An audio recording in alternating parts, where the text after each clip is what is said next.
ନମସ୍କାର ସାଙ୍ଗମାନେ, ଶେଷରେ ଆମେ ପୁଣି ବାହାରିଥିଲୁ ବୁଲାବୁଲି କରିବା ପାଇଁ। ଆମ ରୁମ୍ ପାଖାପାଖି ବାହାରକୁ ବାହାରି ଦେଖେ ତ କୋଉପଟୁ କଳା ବାଦଲ ମେଘ ପୁଣି ଆଉଥରେ ଢାଙ୍କି ହୋଇ ଆସିଛି। ତାପରେ ଆମେ ଚାଲିଲୁ ବୁଲାବୁଲି କରିବା ପାଇଁ।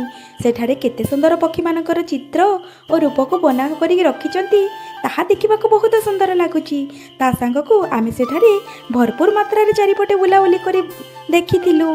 ଆଉ ଦେଖୁନାହାନ୍ତି, ସେଠାରେ କାହିଁ କେତେ ଦୂରରୁ ନୂଆ ନୂଆ ରାଜ୍ୟରୁ ଠାକୁରଙ୍କ ଭକ୍ତ ମଧ୍ୟ ଆସିଛନ୍ତି।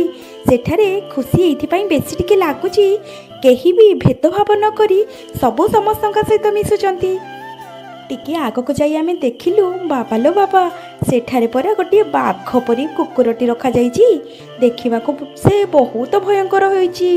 ଚାଲିଲୁ ତାପରେ ଆମେ ଆନନ୍ଦ ବଜାରକୁ ବାହାରି। ଭିଡ଼ ଭିତରେ ମିଳିକି ଚାଲିବାଟା ମଜା କିଛି ଅଲଗା ପ୍ରକାର।